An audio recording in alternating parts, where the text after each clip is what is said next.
I fired her, without even knowing her name. The words lingered in the quiet, like something unfinished, something that refused to fade. 5 years later, Daniel Carter adjusted the cuff of his tailored suit as he stepped out of his black sedan, the city air crisp against his face, the kind of cold that sharpened everything: thoughts, decisions, power. The restaurant glowed ahead, warm light spilling onto the sidewalk, a place where deals were closed in whispers and fortunes shifted between courses. Inside, everything moved with quiet precision. Crystal glasses, soft jazz, conversations measured in millions. Daniel didn't look around. He never did. His world had long ago narrowed to outcomes, not people. "Table for Carter," he said, already halfway through checking his phone, his voice calm, controlled, practiced. They knew him here. Of course they did. Power had a way of announcing itself without effort. He was led to his usual table near the window, the one with the best angle of the room, though he never once noticed the view. He sat. The chair adjusted beneath him. Water appeared. And then she arrived. "Good evening, sir." Her voice was soft, steady, not overly cheerful, not cold, just present. He didn't look up. Not yet. Sparkling water. No ice. And the ribeye. Medium rare. A pause. Of course. She didn't write it down. Just nodded once. Efficient. Daniel barely registered it. To him, she was part of the system. Like the lighting. Like the music. Necessary but invisible. She moved away without a sound, her steps measured, her posture calm. Across the room, a glass clinked. Someone laughed too loudly. Daniel scrolled, eyes scanning numbers, projections, a deal waiting for his approval. Everything was moving. Everything was under control. When she returned, she placed the glass exactly 2 inches to the right of his hand. Not guessing. Knowing. He reached for it without thinking. Took a sip. Then stopped. Just for a fraction of a second. Something about the placement. Precise. Familiar. But the moment passed. He set the glass down. "Anything else, sir?" He shook his head, still not looking at her. "That'll be all." Another pause. Barely noticeable. Then, of course. She turned. Walked away. And still, he hadn't seen her. Minutes later, the plate arrived. Perfectly cooked. Exactly as ordered. Daniel cut into the steak, tasted it, nodded slightly. Approval, without acknowledgement. The restaurant continued its quiet rhythm around him. Plates moved. Conversations flowed. Time passed in measured bites. And yet something lingered. Not loud. Not obvious. Just a subtle misalignment. Like a memory trying to surface. When she returned again, this time with the check folder in hand, her fingers brushed the edge of the table for just a moment longer than necessary. Not hesitation. Not uncertainty. Just intention. She placed the folder down gently. "Whenever you're ready." Daniel reached for it. Opened it. Signed without reading. Routine. Always routine. But as he handed it back, something shifted. A flicker. His eyes lifted just slightly. Not to her face. Not yet. But lower. To her wrist. And for the first time that night he paused. His fingers stopped halfway to releasing the check folder, hovering just above the table as his gaze locked onto the object circling her wrist, a watch. Old. Understated. The leather slightly worn. The silver face catching the light in a way that felt strangely familiar. Not expensive by the standards of the room. Not something that belonged among tailored suits and quiet wealth, and yet it did not look out of place on her. It looked intentional, like it had been chosen, like it had a history. And something about it pulled at him, subtle but insistent, like a thread he could not quite see but could feel tightening. He blinked once, then again, his eyes narrowing just slightly as his mind searched for a connection he could not immediately place. The room continued around him, glasses clinking, a low murmur of voices, but the sound seemed to fade, dulling at the edges as his attention anchored to that single detail. She remained still, her hand extended just enough to take the folder. Back, her posture composed, her expression unreadable, as if she had done this 1,000 times before and expected nothing different, and maybe she had. Maybe this moment was only different for him. Daniel finally released the folder, but he did not look away this time. His gaze lifted, slowly, deliberately, from her wrist to her face, and for a fraction of a second something shifted inside him. Not recognition. Not yet, but something close to it, like seeing a reflection that did not quite match the memory.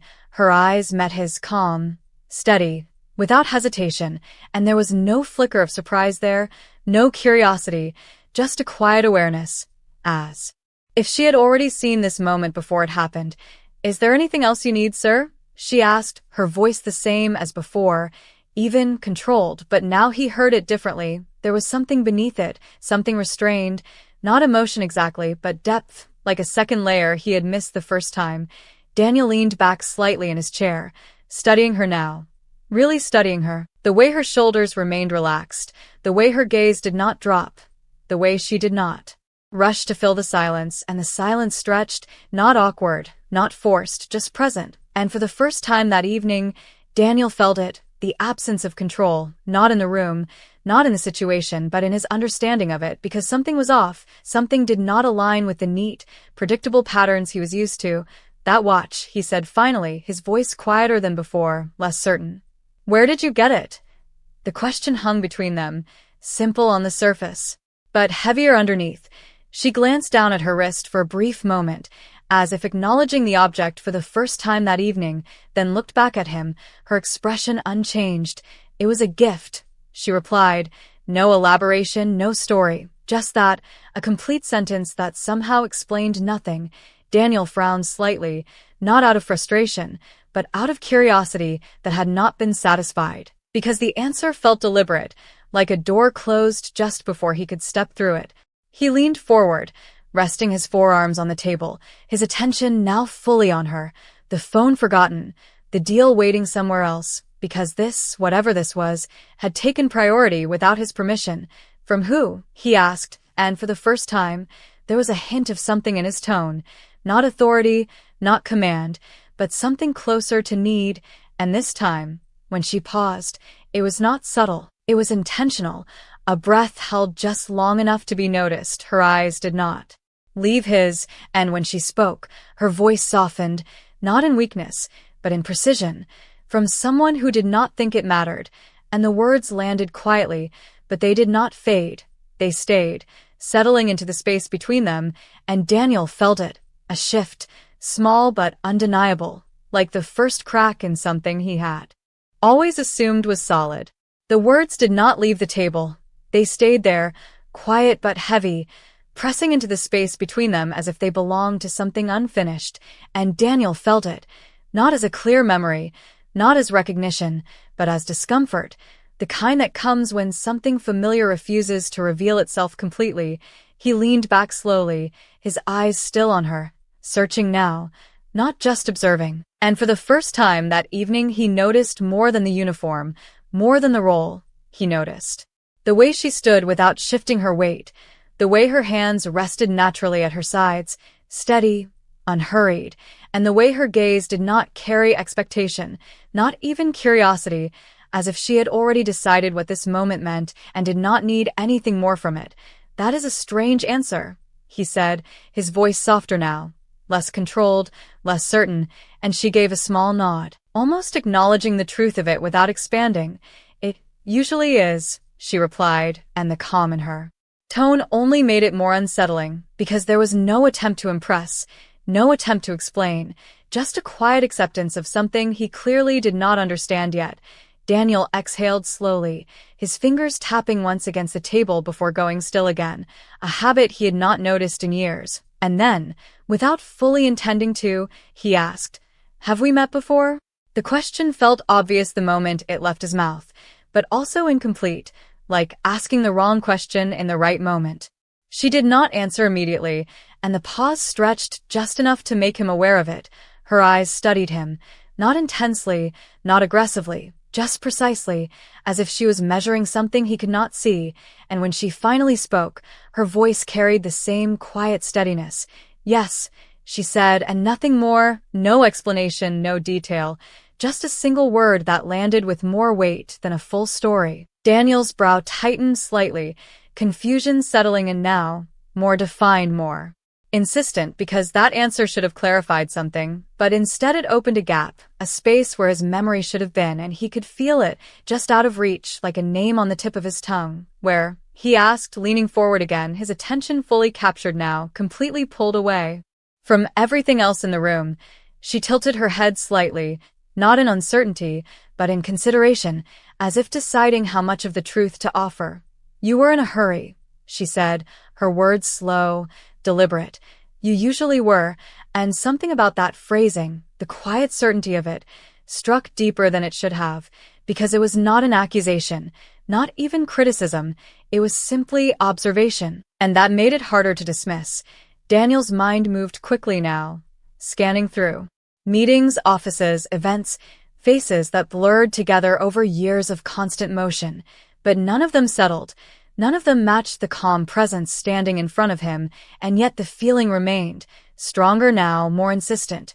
"That does not narrow it down," he said, a faint edge of frustration slipping into his voice, though it was directed more at himself than at her. And for the first time, something shifted in her expression, not a smile, not quite, but something close, a subtle softening at the corners of her eyes. "No," she said quietly, "it does not." And then, after a brief pause, she added, "You are making a decision," and the room seemed to still again, just slightly, as if those words had weight beyond their simplicity. Daniel's hand stilled completely now, every small movement gone, because something in that sentence connected, not fully, not clearly, but enough to change the shape of his thoughts. A decision. He had made thousands, millions, but this one felt different, and he did not know why.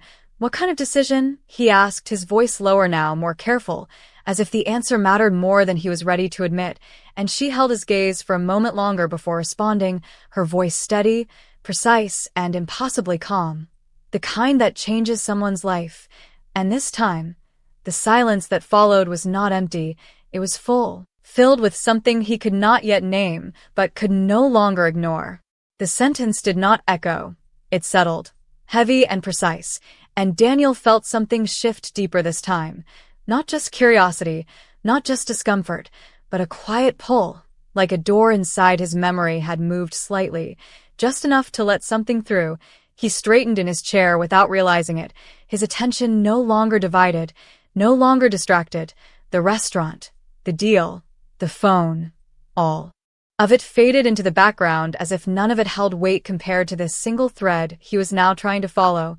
"That could mean anything," he said, but his voice lacked conviction because he already knew it did not. Not really, not in the way she said it. She did not respond immediately, and again that silence was not empty, it was deliberate, measured, as if she understood exactly how much space to give his thoughts before adding more. Her eyes did not leave his, steady, patient, not waiting for him to catch up, but allowing him the time to do it on his own, and that, more than anything, unsettled him because he was not used to being given space. He was used to controlling it, shaping it, moving through conversations like transactions, efficient, direct, resolved, but this did not move on his timeline. "5 years ago," she said finally, her voice calm, almost neutral, but the words landed with a quiet precision that made his chest tighten just slightly. 5 years, his mind reacted instantly, searching, filtering, scanning through acquisitions, restructures, board decisions, hundreds of names, thousands of faces, moments that blurred together under pressure and speed, but none of them stood still, none of them matched her presence, none of them carried the weight that this moment clearly did for her. "I've made a lot of decisions in 5 years, he replied, and this time there was something defensive beneath the surface, not sharp, not aggressive, but present, because he could feel it now, the imbalance. She knew something he did not, and that was unfamiliar territory. She gave a small nod, acknowledging the truth of his statement without softening its impact. "Yes," she said, "you did." And then, after a brief pause, she added, "Most of them did not involve looking at people, and the words were not harsh, not accusing, but they landed with more force than any criticism could have, because they were not framed as an opinion, they were framed as a fact." Daniel's jaw tightened slightly, his eyes narrowing not in anger, but in recognition of something he could not easily dismiss, because there was truth there, uncomfortable, quiet truth that did not need to be proven. He leaned back again, slower this time, his gaze shifting away for just a moment, as if creating distance might help him see more clearly, and then he exhaled, steady, controlled. "What was I deciding?" he asked, and this time there was no edge, no impatience, just a direct question, simple, focused, and she watched him for a moment longer, as if measuring the difference in him now compared to a few minutes ago, and then she answered, her voice as steady as it had been from the beginning, whether someone was worth keeping. And something inside him stilled completely, not gradually, not slowly, but all at once, like a switch had been flipped, because those words did not belong to a general memory. They belonged to a specific moment, a room, a table, a decision made quickly, efficiently, without hesitation, and suddenly the thread tightened, pulling everything with it. A conference room, glass walls, a stack of reports, a name he had barely registered at the time, a recommendation made by someone else, a file he had skimmed, a conclusion he had reached in less than a minute, and then the motion of his hand, a signature, final, decisive, done. His fingers curled slightly against the edge of the table now, not from tension, but from the sudden weight of something returning, something that had never mattered to him before, but clearly had mattered to someone else. "I do not remember you," he said, the words quiet, honest in a way that surprised even him, and for the first time, she did not nod, did not acknowledge. She simply held his gaze, and in that silence, the truth became clear. She had never expected him to remember, not then and not now. Her silence did not resist his words. It accepted them, as if they had already been accounted for long before this moment, and that was what made it heavier, because there was no disappointment in her expression, no surprise, only a quiet confirmation of something she had always known. Daniel felt it settle in, not as guilt, not yet, but as awareness, a slow, steady realization that the gap between them was not created in this moment. It had been there all along. He just had never seen it. His gaze dropped briefly to the table, to the clean line of the check folder, to the reflection of light against the polished surface, buying himself a second, maybe two, to organize a thought that did not come easily, because this was not a negotiation, not a strategy, not something he could calculate and resolve. This was something else, something that did not respond to logic the way he was used to. "Then help me remember," he said finally, his voice lower now, stripped of its earlier certainty, and that alone marked a shift, because Daniel Carter did not ask for help, not like this, not without control. She watched him for a moment, and in that look there was something measured, not hesitation, not reluctance, but choice, as if she was deciding whether the effort mattered, whether revisiting something he had forgotten was worth bringing back into the room. And then she moved, just slightly, stepping closer to the table, not invading his space, but entering it enough to change the dynamic between them. "You did not ask any questions," she said, her tone calm, almost instructional, not accusing, not emotional, just precise. "You looked at a summary, you listened to a recommendation, and then you made a decision." Each sentence was placed carefully, like pieces of something being returned to him one by one. Daniel's jaw tightened again, not out of resistance, but recognition, because that pattern, that method, it was familiar, efficient, effective, the way he had built everything, the way he operated every day, and yet now, hearing it spoken back to him, it sounded incomplete. "That is how decisions are made," he replied, though the words felt weaker than they should have, like they no longer carried the same certainty. She gave a slight shake of her head, subtle, almost imperceptible. "That is how fast decisions are made," she corrected, and again, not harsh, not confrontational, just accurate, and accuracy was something he respected, even when it worked against him. Daniel leaned forward again, his elbows resting on the table now, his attention locked on her in a way it had never been before. "What was the recommendation?" he asked, because now he needed the details, not for control, but for clarity. She did not look away, did not soften, did not rush. "That I was not a good fit," she said, simply, and the words hung there, quiet but firm, and something about them, the lack of defense, the lack of justification, made them stronger because she was not trying to prove anything, she was just stating what had been decided. And you agreed, she added after a brief pause, not as an accusation but as a continuation of the truth. Daniel's mind moved quickly again, reconstructing the moment, the room, the file, the decision that had taken less than a minute, and now, for the first time, he felt the weight of that minute, not in terms of impact on the company, not in terms of numbers or outcomes, but in terms of what it had meant for the person standing in front of him. His fingers pressed lightly against the table, grounding himself in something physical as the abstract began to take shape. "Why are you telling me this?" he asked, and the question was not defensive, not dismissive, it was genuine, because he needed to understand the purpose. The reason this moment was happening now, after 5 years, after everything had moved on. She held his gaze, steady as ever, and when she spoke, her voice carried the same quiet precision that had defined every word she had said. "I am not telling you for me," she said, and then just a slight pause, just enough to let the meaning settle before she finished. "I am telling you because you finally asked," and something in the room shifted again.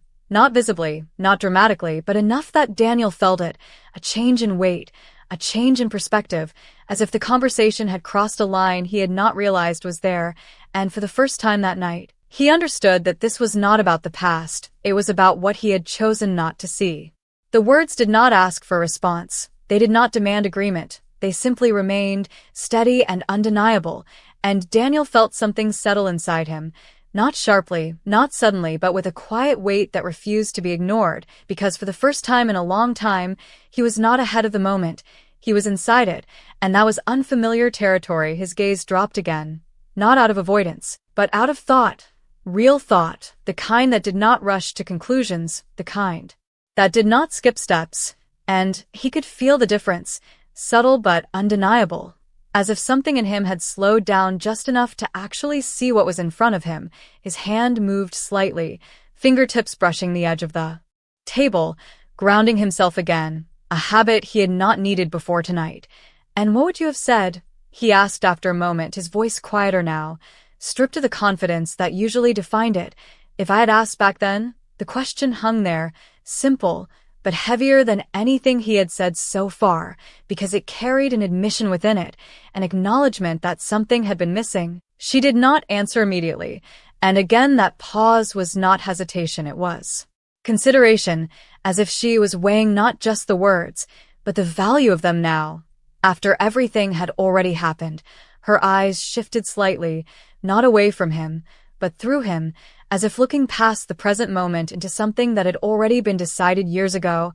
"I would have told you the truth," she said finally, her voice calm, unchanged, but there was something different in it now, something deeper, something that carried history without needing to explain it. Daniel leaned forward just a little, his attention narrowing again, but not in control, in focus, the kind that comes from wanting to understand, not from wanting to win. "And what was the truth?" he asked, and this time there was no impatience, no edge, just a quiet need to hear it. She met his gaze again, steady as ever, and for a brief second, something flickered in her eyes, not emotion, not quite, but something close to it, something that had been held back, contained, and now allowed to surface just enough to be seen. "That I was already doing the work," she said, each word placed carefully, deliberately. "I had already solved the problem your team was struggling with," and Daniel's breath caught slightly, not visibly, not dramatically, but enough that he felt it, because those words connected to something, not fully formed yet, but close, close enough to stir a memory that had been buried under years of faster, louder decisions. "There was a report," she continued, her voice steady, "but you did not read it." And now the thread pulled tighter, the image clearer. A document, detailed, overlooked, dismissed in favor of a summary that fit into 30 seconds instead of 30 minutes. His jaw tightened again, but this time it was not defensive. It was recognition, uncomfortable, undeniable recognition. "You trusted the recommendation," she added, and again, not accusation, just fact. And facts were harder to argue with, especially when they aligned with something he already knew about himself. Daniel exhaled slowly, his gaze shifting for just a moment as the pieces began to fall into place. Not all at once, but enough to form the outline of something he could no longer ignore. "And the watch," he said, his voice lower now, more careful, as if the answer mattered in a way he was only beginning to understand. "Why would I give you that?" And this time, when she looked at him, there was no pause, no delay, just a directness that had been building from the start. "Because for 5 minutes," she said, "you actually listened," and the words landed differently than everything else, softer, but somehow heavier, because they carried something he had not expected, not just what he had done wrong, but what he had done right, even if only briefly, and that contrast, that small moment of attention followed by a larger moment of dismissal, it settled into him in a way that numbers and outcomes never could, and for the first time that night, Daniel understood that this was not just about a decision he had made, it was about the moment he had stopped paying attention and everything that had followed after that. The words did not rush past him, they stayed, repeating in a quiet loop that refused to break. "For 5 minutes you actually listened," and Daniel felt the weight of that sentence settle deeper than anything else she had said, because it was not just about what he had missed, it was about what he had almost seen. And that difference, that narrow gap between attention and dismissal, felt larger now than any mistake he had ever calculated. His gaze dropped to the watch again, the worn leather, the subtle scratches on the face, marks of time that had passed without him noticing, and for the first time he understood that this object was not just a reminder, it was evidence, not of what she had lost, but of what he had chosen not to carry forward. He leaned back slowly, the movement controlled but no longer effortless, as if something invisible had shifted the balance.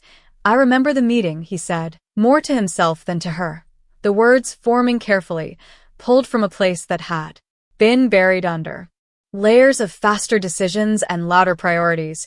There was a proposal, something about restructuring the logistics model. His voice trailed slightly as the memory began to take shape, incomplete but present. She did not interrupt, did not confirm, she simply stood there, allowing him to continue, and that silence, that absence of guidance, forced him to stay with a thought longer than he was used to. "My team said it was too complex, too risky," he added, his eyes narrowing slightly as he tried to hold on to the details, and then, a pause, a longer one this time, as something sharper surfaced beneath the general outline. "But there's a note," he said, his voice quieter now. Someone had written a detailed analysis, a different approach, and there it was, not fully clear, not complete, but enough to shift something inside him, enough to connect the abstract memory to the person standing in front of him. His fingers pressed lightly against the table again, grounding himself as the realization continued to unfold. "That was you," he said, not as a question, but as a recognition that had finally found its place, and she gave a small nod. Nothing more. No emphasis, no need to expand, because the truth had already landed. Daniel exhaled slowly, the air leaving his chest in a way that felt heavier than it should have, because now the memory did not stop at the proposal, it moved forward, to the decision, to the moment where he had chosen speed over depth, summary over substance. "I did not read it," he said, the words quiet, stripped of justification, and for the first time there was no defense behind them, just acknowledgement. She did not respond, did not soften the moment. She simply let it stand, and that made it clearer, sharper, more real, because there was nothing to hide behind. Daniel looked up at her again, really looked this time, not at the uniform, not at the role, but at the person, the one who had been in the room 5 years ago, the one who had been reduced to a line in a summary he barely remembered, and the contrast between then and now settled into him with a quiet force. "What happened after that?" he asked, and the question was different now, not transactional, not procedural, but personal, because for the first time, he understood that the answer mattered beyond the outcome. She held his gaze for a moment, steady as ever, and then she spoke, her voice calm, unchanged, but carrying something deeper beneath it. "Nothing changed for you," she said, and then, after a brief pause, "Everything changed for me." And the simplicity of it, the clarity, left no room for interpretation, no space to soften the truth, and Daniel felt it, not as a sudden impact, but as a slow, undeniable shift, like something inside him had finally aligned with a reality he had never taken the time to see, and in that moment, The room, the noise, the quiet luxury around them, all of it felt distant, because the only thing that mattered now was the fact that for 5 years, he had moved forward without ever realizing what he had left behind. The sentence did not raise its voice, but it filled the space completely. Nothing changed for you. Everything changed for me, and Daniel felt it settle in a place he could not ignore anymore, not because it was dramatic, not because it demanded a reaction, but because it was precise. It left no room to reinterpret, no room to soften what had already happened.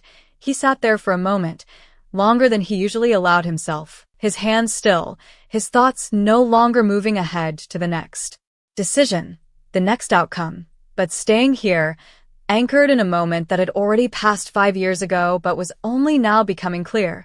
The restaurant continued around them, quiet, refined, unchanged, but for him, something had shifted, something subtle but irreversible. He looked at her again, not searching this time, not trying to reconstruct the past, but seeing her as she was now, standing in front of him, steady, composed, unchanged in ways that mattered. "Why are you still here?" he asked, and the question was not about the restaurant, not really. It was about everything that came after, everything she had gone through, everything he had not seen. She did not answer immediately, and that pause carried something different now, not just consideration but weight, as if the answer was not simple, not because it was complicated, but because it had been lived.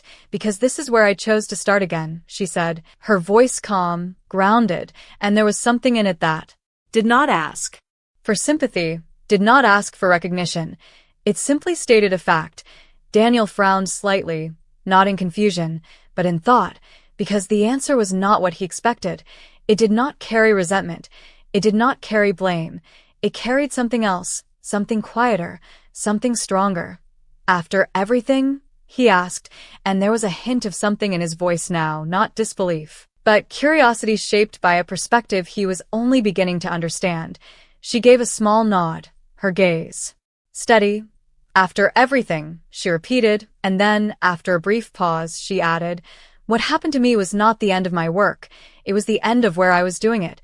And the distinction landed clearly, separating circumstance from identity in a way that Daniel had never considered before. He leaned back slowly, absorbing that because it challenged something fundamental in the way he had always measured outcomes. Success, failure, movement, he had always tied them to position, to roles, to titles. But she spoke as if those things were secondary, as if the work itself, the ability itself, existed independently of where it was recognized or ignored. "And the proposal?" he asked, his voice quieter now, more careful, because that detail still lingered, unresolved. She looked at him, and this time there was the faintest shift in her expression, not pride, not bitterness, just a quiet acknowledgement of something that had already been proven. "It worked," she said simply, and the words landed with a clarity that did not need elaboration. Daniel's eyes narrowed slightly, not in doubt, but in realization, because he knew what that meant. He knew the scale of the problem they had been facing back then, the inefficiencies, the losses, the time they had spent trying to fix something that had already been solved, and he knew, without needing more detail, that somewhere along the line, someone else had implemented an approach similar to hers, or maybe exactly hers, and he had never connected it back, never traced it to the source, because he had never looked that far. His hand moved slightly again, this time not to ground himself, but as if reaching for something that was no longer there. "You were right," he said, the words quiet, not as a conclusion, but as a recognition that had taken too long to arrive. She did not react, did not accept the acknowledgement in any visible way. She simply stood there, the same as before, because for her, this was not new information, it was something she had known all along, and that difference between knowing and realizing settled into Daniel with a quiet force, because it marked the distance between them, not in position, not in status, but in awareness, and for the first time that night, he understood that the real cost of that decision had not been measured in numbers, it had been measured in attention in the moment he had chosen not to look closer. The words lingered, not as an accusation, not as a demand, but as something complete, something that did not need to be argued or corrected, and Daniel felt it settle into him with a clarity that was unfamiliar, because for the first time, there was nothing to solve, nothing to optimize, nothing to fix, only something to understand.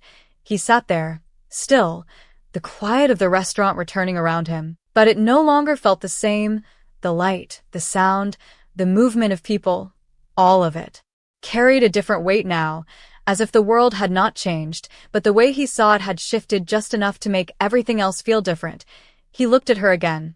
Really looked, not for recognition, not for confirmation, but simply to see. And this time, there was no gap, no delay, no need to search for a memory to justify the moment, because the moment itself was enough. Emily, he said, her name coming more easily now, not pulled from memory but accepted in the present, and she gave a small nod, acknowledging it without emphasis, as if the name had always been there. He just had not used it.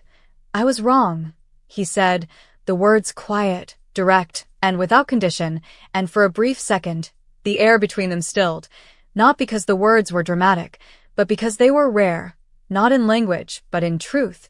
She did not respond immediately, and when she did, her voice carried the same calm it always had, unchanged by his admission. Yes, she said softly, and there was no judgment in it, no satisfaction, just a simple acknowledgement of something that had already been true long before he said it.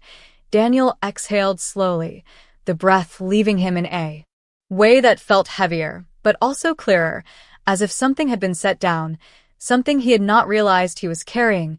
He glanced at the watch again, then back at her. Come back, he said, the words forming before he could analyze them. Work with us again. I will make sure this time is different.